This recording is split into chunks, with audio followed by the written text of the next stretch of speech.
បាទសូមគោរពជម្រាបសួរពុកម៉ែបងប្អូនទាំងអស់គ្នាបាទសូមស្វាគមន៍មកកាន់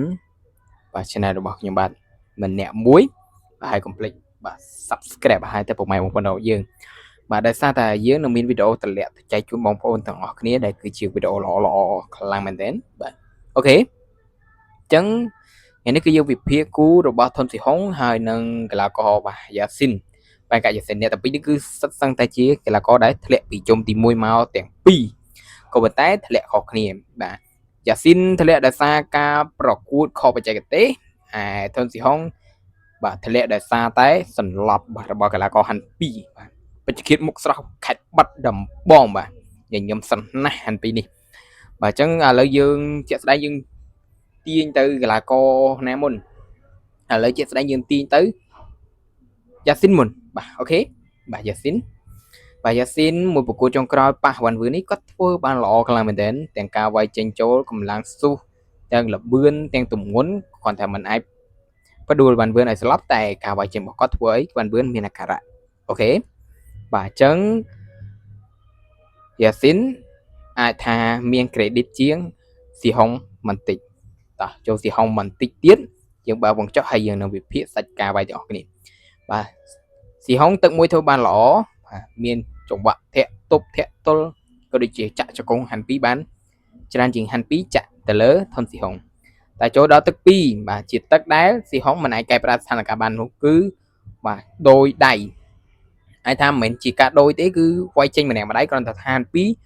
វាយស៊ុបជាងបាទស៊ុបជាងធ្ងន់ជាងធ្វើឲ្យស៊ីហុងហ្នឹងគឺបាទស្លាប់បាទបាសជើងមកផ្លេតដាច់ប៉ុស្តិ៍គេហៅដាច់ភ្លើងណាបន្ទាប់ពីងើបមកក៏មានការវាយសងវិញដូចជាធាក់ឬក៏ដោយមួយដៃដែរបន្ទាប់មកក៏ចូលជង្គង់របស់ហាន់ពីហើយមួយកែងបុកទៀតក៏ដេកទៅនៅគេហៅថាស្លាប់ឬក៏បោះបង់ការប្រកួតហ្នឹងទៅអញ្ចឹងអ្នកទាំងពីរធ្លាក់តែមានសន្តានខុសគ្នាទី1យ៉ាស៊ីនធ្លាក់ដោយសារខុសបច្ចេកទេសស៊ីហុងធ្លាក់ដោយសារបាទប្រកួតបាទសន្លប់របស់កីឡាករហាន់ពីបាទ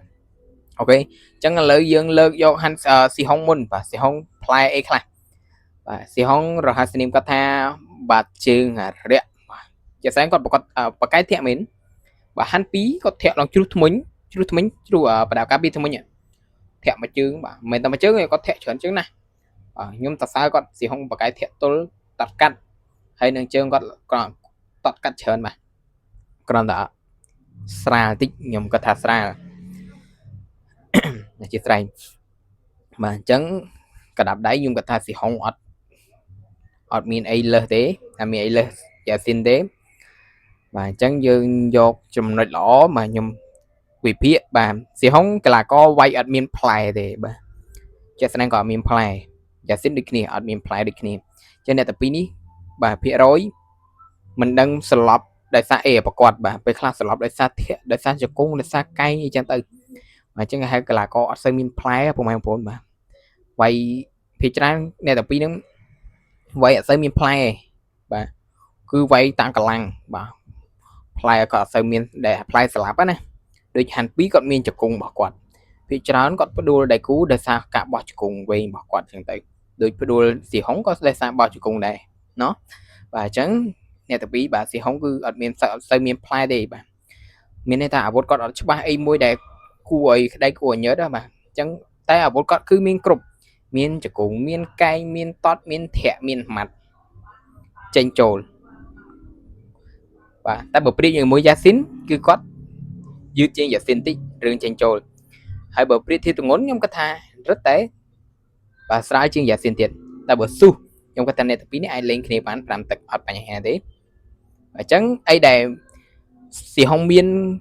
លើសយ៉ាស៊ីនគឺក្បាច់គ្រប់ស្នៀតគ្រប់ផ្លែគ្រប់ការចេញចូលរបស់ស៊ីហុងគឺសិតសឹងតែជាក្បាច់បាទតោះយើងឥឡូវយើងនិយាយចំណុចខ្សោយរបស់ស៊ីហុងមួយស៊ីហុងពីច្រើនធុងទឹករបស់គាត់មិនសូវជាធន់ប្រហែលទេអត់សូវធន់ទេហើយមុខគាត់ក៏ជ្រេដែរបាទអញ្ចឹងយ៉ាស៊ីនជាកីឡាករដៃធ្ងន់តែយ៉ាស៊ីនវាយយន់វឿនអត់ស្លាប់ទេបាទឥឡូវយើងគិតត្រង់នឹងដែរណាអូខេអញ្ចឹងយើងបកទៅយ៉ាស៊ីនវិញបាទយ៉ាស៊ីនបាទចេញចូលលឿនអាវុធធ្ងន់គ្រាន់តែក្បាច់គាត់អត់សូវច្រើនទេ ពីច្រើនក៏តតកាត់ដាក់ចូលវាយដៃកែងកំសើមានណែតតកាត់ដាក់ចូលវាយដៃតតកាត់ដាក់ចូលវាយដៃប្រើកម្លាំងយកទៅបុកនេះគឺជាយ៉ាស៊ីនចឹងបើស៊ីហុងរកចំណុចខ្សោយរបស់យ៉ាស៊ីនបានគឺបាទអាចនឹងឈ្នះ 100% បាទយ៉ាស៊ីនប្រគល់មួយស៊ីហុងខ្ញុំគាត់ថាអាចនឹងចូលស្នៀតពិសេសដូចជាជង្គង់បោះជង្គង់ហោះឬក៏បែកតែប៉ុណ្្នឹងឯងបើថាឲ្យចូលដៃចូលអីសង្ស័យថាអត់ស្លាប់ទេយ៉ាស៊ីននេះរឹងបាទហើយយ៉ាស៊ីននេះគឺក្តាប់ដៃធ្ងន់ណាស់បាទវាយអាទិទេក៏ស្លាប់បាទថាមិនត្រូវដែរបាទកីឡាករយើងមើលឃើញដែរមួយដៃទៅដេកខ្ប៉ាក់ដេកខ្ពោកនៅហ្នឹងក៏មានដែរអញ្ចឹងយើងមើលឃើញដូចគ្នាអញ្ចឹងយ៉ាស៊ីនលឿនធន់ធ្ងន់បាទ3គ្រាន់តែអត់សូវមានផ្លែហើយស្រាលសំទោសបាទអត់សូវមានក្បាច់បាទអាចថាចាប់ក៏ពិបាកជាមួយនឹងស៊ីហុងដែរបាទគាត់អត់មានបាត់ជើងរាក់ទេតែគាត់មានកណ្ដាប់ដៃអាចធ្វើឲ្យស៊ីហុងពិបាកបានអញ្ចឹងអ្នកទាំងពីរនេះបើគុណគូថ្លឹងថ្លែងទៅប្រហែលគ្នាតែបើសិនជាឲ្យយកពុកម៉ែបងប្អូនយកខាងណាខ្ញុំនឹងយកបាទយ៉ាស៊ីន 100% ទៀតហើយបាទហើយនឹងឲ្យធុនស៊ីហុង 0% បាទតែឲ្យនេះមិនមែនប្រាប់កីឡាករខ្មែរលើកកីឡាករបរទេសទេបាទយើងយកចេះដើម្បីឲ្យស៊ីហុងគាត់មានទឹកចិត្តក្នុងការប្រកាន់គាត់ថាចង់ឈ្នះចិត្តអេដមីននេះចង់ឈ្នះចិត្តអ្នកវិភាគនេះអ្នកនិយាយនេះអញ្ចឹងត្រូវហាត់វាយយ៉ាស៊ីនឲ្យស្លាប់ពេលខ្លះចូលមកប្រគល់វាយយ៉ាស៊ីនស្លាប់ហ្នឹងវាកាន់តែអេមទៀតបាទអញ្ចឹងបងប្អូនដូចគ្នាមិនបាច់ចាំចូលចេះទេពុកម៉ែបងប្អូនយើងមានសិទ្ធិមតិរៀងៗខ្លួនពុកម៉ែបងប្អូនឆ្លាញ់យ៉ាស៊ីនពុកម៉ែបងប្អូនយកយ៉ាស៊ីនពុកម៉ែបងប្អូនឆ្លាញ់ថុនស៊ីហុងពុកម៉ែយកថុនស៊ីហុងបើយើងកុំប្រើភាសាមួយដែលអសិលធម៌ឬក៏មិនអាចថាប្រើភាសាព្រៃនៅក្នុង social media ដែលមានមនុស្សរាប់ពាន់រាប់ម៉ឺនអ្នកកំពុងតែមើលយើងគេអាចវាយតម្លៃថាមនុស្សនឹងគឺជាមនុស្សឆេះឆាងមនុស្សនឹងគឺជាមនុស្សដែលអត់បានរៀនសូត្រទោះយើងមានឋានៈតរន្តរឋានន្តរស័ក្តិឬក៏មានសាច់យកខ្ពស់ប៉ុណ្ណាក៏ដោយអាការនិយាយស្ដីរបស់យើងគឺអសិលធម៌មានន័យថាយើងមិនបានរៀនសូត្រឬក៏អាណាព្យាបាលរបស់យើងមិនបានដឹកនាំឲ្យបានល្អអញ្ចឹងត្រង់នេះពុកម៉ែបងប្អូនគួរតែបាទមុននឹងសរសេរអីគួរតែគិតសិនបាទបន្ទាប់មកយើងសរសេរដោយស្ថាបនាឥឡូវខ្ញុំយកផ្ទុយពីបងប្អូនខ្ញុំយកយ៉ាស៊ីនពុកម៉ែបងប្អូនយកថុនស៊ីហុងពុកម៉ែបងប្អូនយកចូលមកជេរខ្ញុំថាឯងចេះបាទជាស្រ័យពុកម៉ែបងប្អូនមែនតើបាទសូមបញ្ឈប់អូខេហើយក៏វីដេអូនេះក៏ផ្ដាំផ្ញើទៅដល់ពុកម៉ែបងប្អូននៅជីដែនបាទហើយនឹងបងទីហ៊ានជួមមុខទាំងអស់បាទជួយបងបាទជួយ comment នៅខាងក្រោមម្នាក់មួយមកបាទ comment ខាងក្រោមម្នាក់មួយទាំង Facebook ទាំង YouTube បាទ YouTube អត់សូវមានមនុស្សមើលទេតែខ្ញុំចង់ឲ្យពុកម៉ែបងប្អូនអាចចូលទៅមើលក្នុង YouTube បានទាំងអស់គ្នាដើម្បីបង្កើនជាចលកររុញវាឡើងទៅលើបន្តទៀតណារុញវាឡើងលើបន្តទៀតអញ្ចឹងសូមពុកម៉ែបងប្អូនបាទសូមចិត្តបាទ Subscribe ម្នាក់មួយទៅបាទអ្នកដែលទស្សនាឲ្យចុចមកប៉ុកអត់មានអស់លុយមកកាក់ម៉ាស៊ីនទេណាអត់មានអស់លុយមកកាក់ម៉ាស៊ីនទេបាទអរគុណច្រើនអញ្ចឹងពុកម៉ែបងប្អូនបាទ comment ខាងក្រោមយ៉ាស៊ីនឬក៏ស៊ីហុងបាទខ្ញុំយកយ៉ាស៊ីនបាទហើយហាន់2វ៉ាន់វើខ្ញុំយកហាន់2បាទសង្ឃឹមថាជោគជ័យសុខទាំងអស់គ្នាអរគុណច្រើន